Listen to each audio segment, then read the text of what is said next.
Bismillah ar-Rahman ar-Rahim. Alhamdulillah wa salatu wa salamu ala Rasulillah.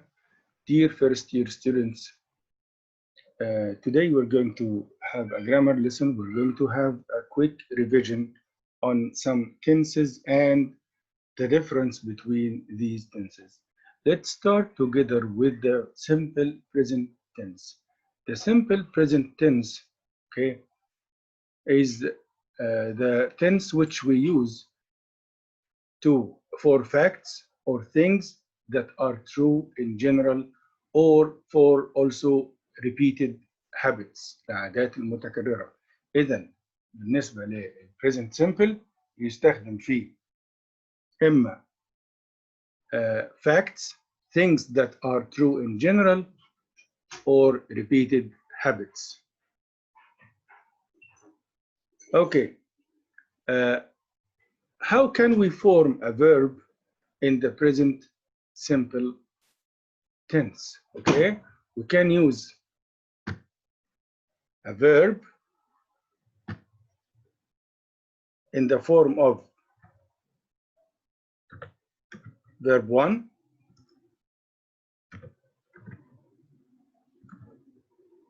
okay, verb 1, or in the form of verb 1 plus s.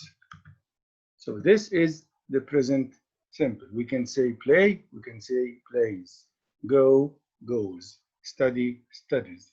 For example, when you say, my father works in a hospital, I work in an office. Okay?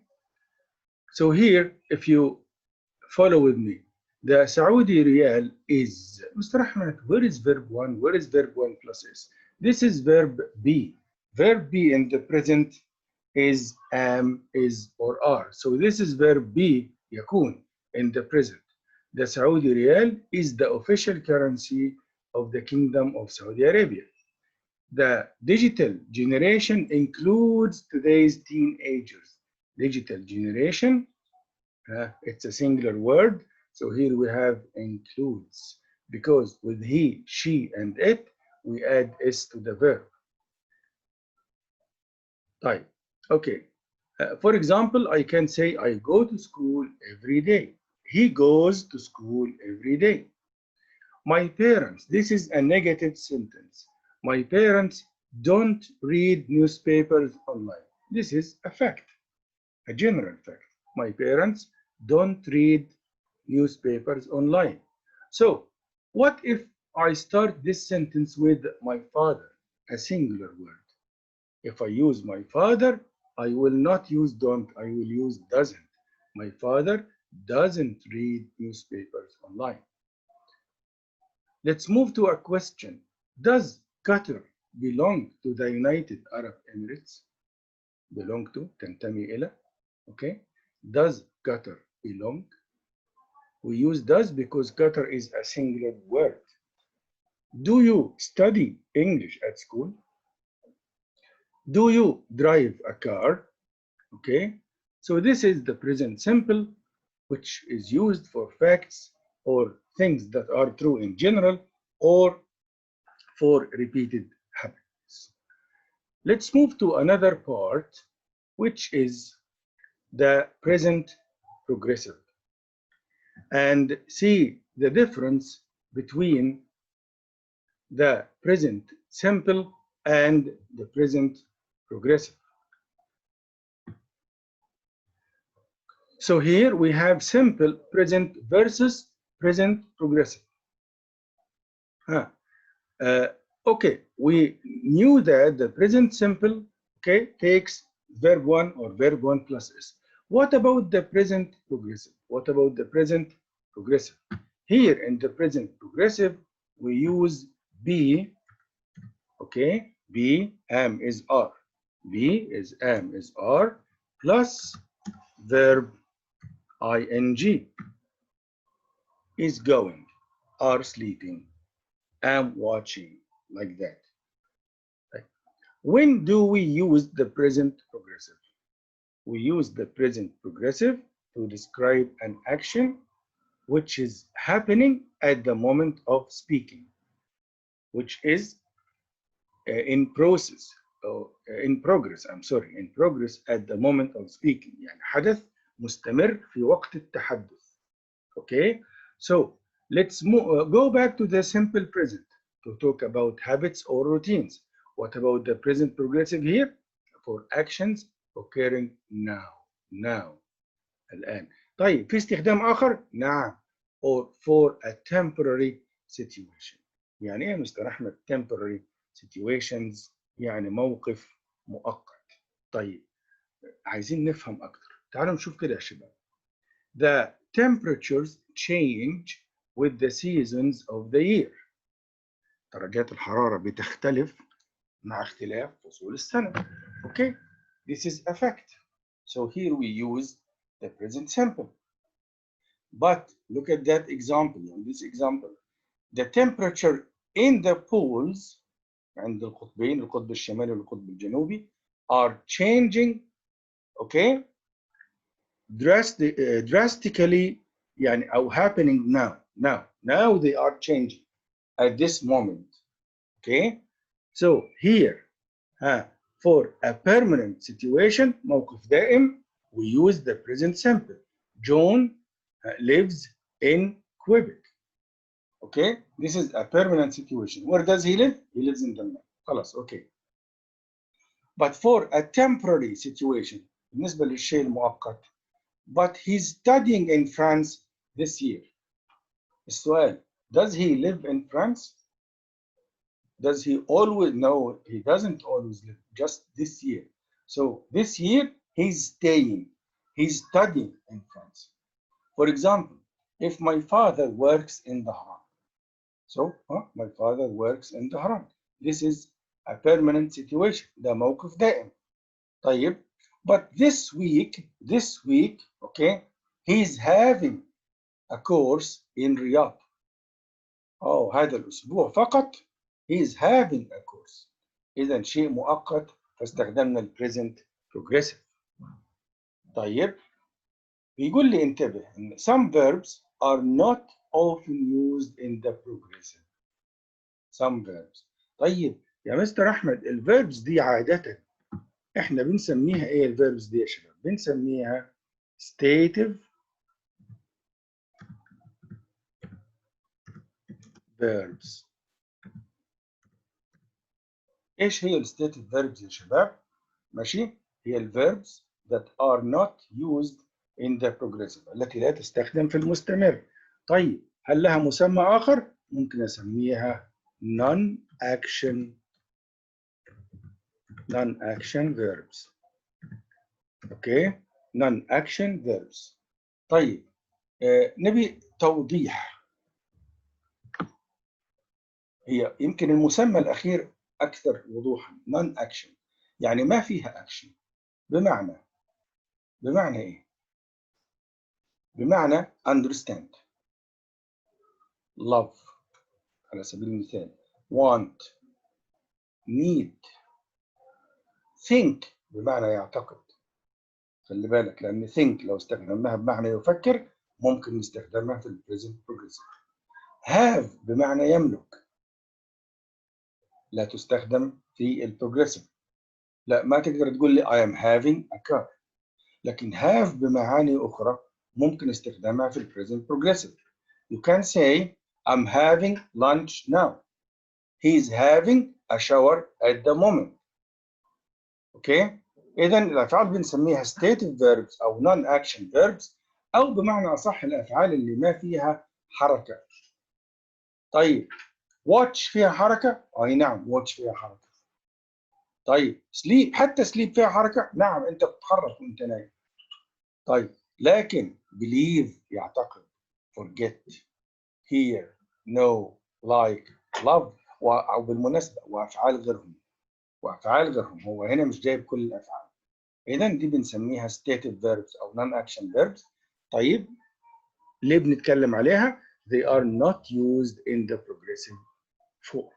They are not used in the progressive form. Okay? Okay. Now let's move to another part of the lesson. Yeah, the simple past versus the present perfect. طيب the simple past اللي احنا بنستخدم فيها ايه؟ بنستخدم فيها بكل بساطة اللي هو verb to. بس كده؟ بس كده. verb to.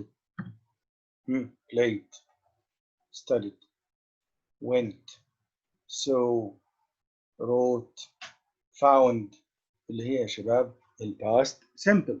طيب اما البريزنت بيرفكت يا شباب هنا بنستخدم فيه have او بنستخدم فيه has. طيب plus what؟ plus the past participle او verb 3 التصريف الثالث. اذا انا عندي هنا زمني simple past او past simple وعندي present perfect اللي هو المضارع. طيب يا ترى الاستخدام والفرق use the simple past to talk about events عشان نوصف أحداث that began and ended in the past. وخليني أقول لك at a specific time in the past في وقت محدد في الماضي. يعني yesterday، يعني in 1430، يعني a week ago، يعني last month. لازم تحدد الوقت يكون محدد يا شباب. طيب اما البريزنت بيرفكت ممكن يكون اشياء happened in the past but there is no specific time او the time is unknown وقتها غير معروف.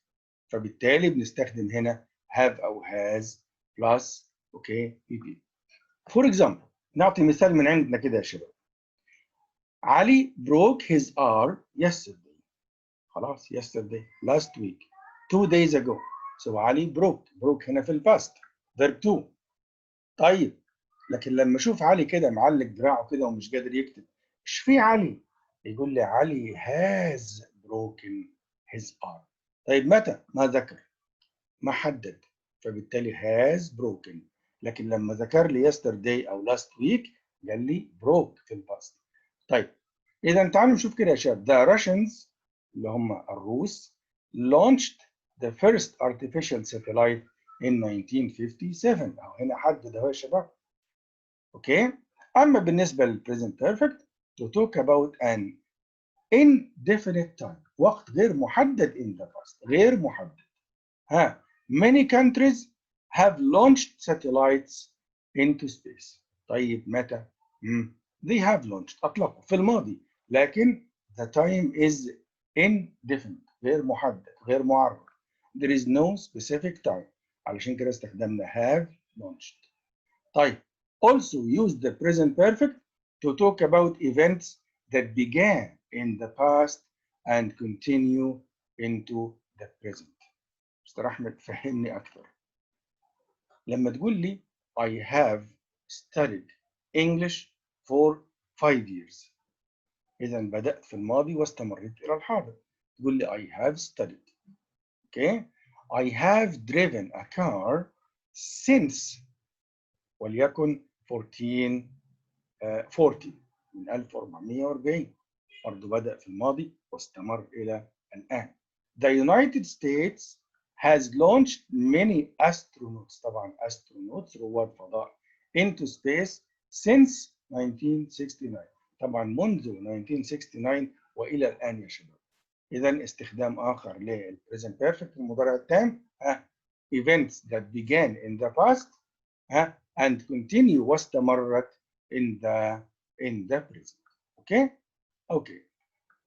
Now let's move to the practical part of the lesson. الجزء العملي من الدرس يا شباب. ننتقل إلى جزء عملي من الدرس. تعالوا نشوف مع بعض. Complete the sentences with words in the parentheses اللي هي في الأقواس اللي هي دي يا شباب في الأقواس هنا. Use يا إما simple present or the present progressive وانتبه.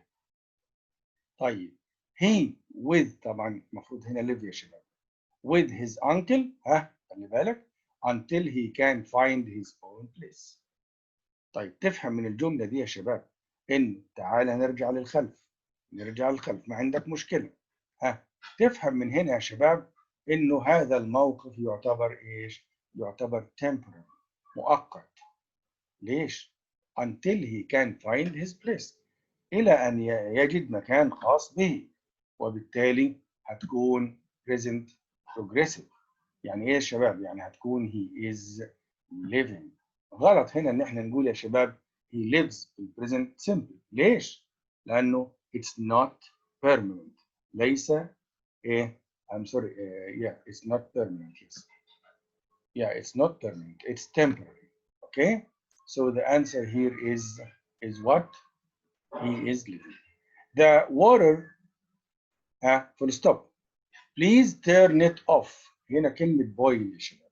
boil بمعنى ايش؟ يغلي. طب لما يطلب مني please turn it off، افصل الكهرباء عنها، معناها ان هي متى بتغلي؟ الآن. يعني إذا أيضا present progressive، وبالتالي the water is boiling. The water is boiling. The scientists العلماء the cause of the problem، سبب المشكلة، وجيب لي هنا not understand. وانتبه إلى understand اللي اتكلمنا عنه من لحظة. non-action verb. non-action verb يعني إذا ما يستخدم في البروجريسيف يا شباب، ممكن يستخدم في البريزنت سمبل. طيب في نفي يا مستر أحمد، معناها يا إما don't يا إما doesn't. طيب scientists العلماء لورا don't or doesn't؟ طب لو هو scientist واحد كان هيكون doesn't، لكن scientists don't understand. طبعا في هنا do not understand وفي هنا don't understand. They are the same. Number 4. Be careful. This is a question. This is a question. Here is the verb snow اللي هو يثلج.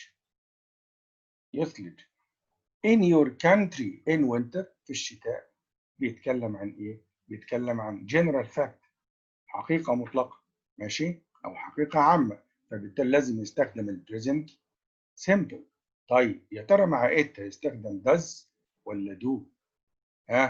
هيستخدم does، وبالتالي هيقول لي does it snow؟ does it snow؟ لكن لما يسألني يا شباب فراغ outside now، outside now الآن في الخارج، يبقى هيسألني ويقول لي is it snowing؟ is it snowing؟ طيب the moon the moon around earth، هنا بنتكلم عن ايه يا شباب؟ بنتكلم عن حقيقة، وبالتالي present simple. the moon هنقول go ولا ايه؟ لا، لأن مع it the moon goes. the moon goes. okay. what of my idea؟ في think، كأنه بيقول له ما رأيك في فكرتي؟ ماذا تعتقد؟ إذا it's not used in the progressive. يا ترى what do you think ولا يا ترى what are you thinking؟ هنا بيقول له ماذا تعتقد؟ إذا it's not in the progressive. So what do you think؟ what do you think؟ طيب number 7. currently stop. وقف currently يعني في الوقت الحالي. في الوقت الحالي. طيب the number of immigrants عدد المهاجرين in our country increase. هو بيتكلم in general بشكل عام ولا بيتكلم currently في الوقت الحالي؟ يبقى إذا present progressive يعني معناها ing. طيب am is are، هو بيتكلم عن كلمة number is increasing. is increasing. the number is increasing. عدد يتزايد. the year the first Grand Prix took place in Dubai. طبعا Grand Prix اللي هو سباق الجائزة الكبرى. طيب not remember، خلي بالنا not يعني نفي، remember يعني non action verb، يعني not progressive، ما في progressive يا شباب. اوكي، ولكن بيقول لي the year the first Grand Prix took place، بيتكلم عن الماضي. لكن هو الآن بيتكلم في الوقت الحالي انه لا يذكر. اذا I don't remember ولا I doesn't remember؟ تعالوا نشوف مع بعض. I don't remember or I do not remember. اوكي. طيب دبي is part of the UAE. تمام. but it as many oil reserves. oil reserves يعني احتياطي النفط as أبو ظبي. وهنا كلمة have بمعنى يمتلك. قلنا have بمعنى يمتلك يعني not used in the progressive. يعني it is used here in the present simple. طيب في نفي يا شباب يعني don't أو doesn't. ها it إيه يا شباب؟ it doesn't have. it doesn't have. أحمد has a part-time job on Saturdays. خلي بالك part-time job يعني دوام جزئي. تمام؟ متى؟ on Saturdays. but he today فقط يا شباب. today يعني يا ترى يا ترى permanent دائم ولا temporary مؤقت؟ مؤقت. يبقى ممكن استخدم ال present progressive. طيب يعني ing. طيب مع verb to be تمام مع am is are. وفي نفي يا شباب but he is not working. but he is not working or isn't working. Okay يا شباب today. I'll give you 1 minute to write the answers with me. Okay.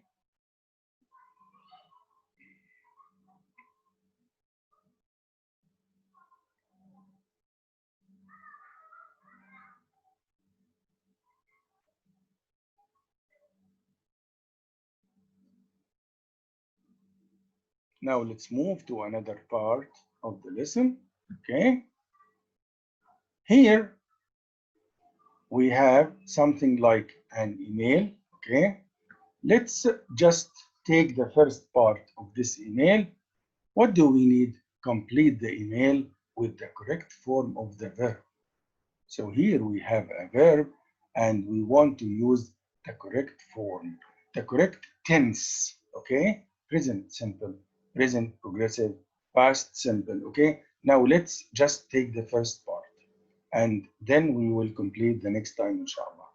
Hi, Martin. How is it going?